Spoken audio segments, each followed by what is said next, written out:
d'après le livre de Alphonse Jungo, là, ce marronnier il a été planté par une société de tir dans les années 1931-32. Et puis je me souviens aussi qu'il y avait un mât en métal. Et puis il y avait le drapeau justement en dessus, que la société de tir y mettait un drapeau dessus. Et puis justement attaché le mât tout en haut, et puis c'est ça, la couronne du marronnier, ça a été étouffé par ce mât, quoi. Mais vraiment que je m'occupe professionnellement de lui, ça fait une bonne trentaine d'années. Il a ses petits soucis, on a fait quelques mesures de sécurité, on le taille, on le contrôle 1-2 fois par année. Et on appelle ça, il est un peu aux soins intensifs.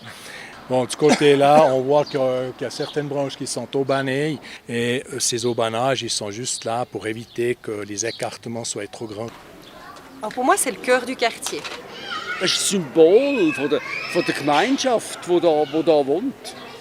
Pour moi, c'est un petit peu l'âme végétale aussi, l'âme végétale du quartier. Pour moi, ce marronnier, c'est un lieu de rencontre finalement. On peut tous être dessous cet arbre. Puis on sait que les arbres ont beaucoup d'énergie souvent.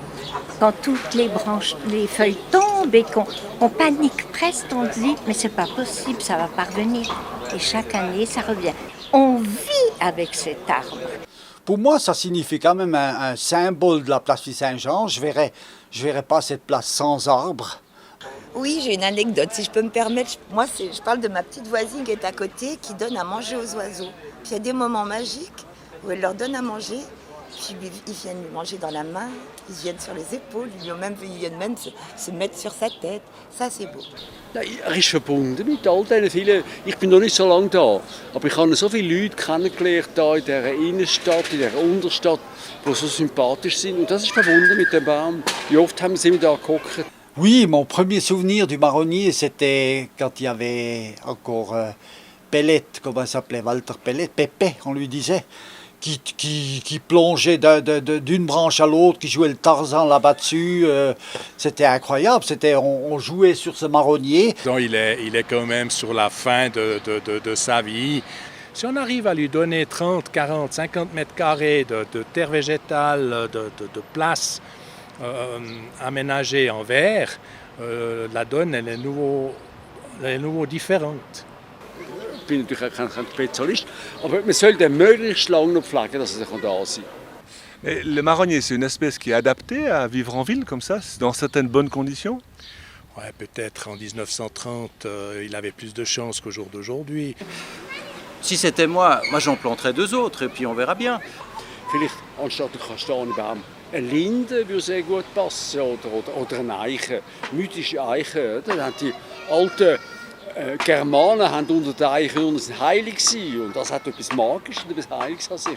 Ah oui, mais comme ils ont fait là-haut, puis ils ont pris une greffe, puis ils ont replanté un arbre. Pourquoi pas? L'intérieur des sites urbains, c'est plutôt des arbres de type du sud qui supportent la chaleur et qui supportent le sec. Ces derniers temps, on utilise beaucoup le févier.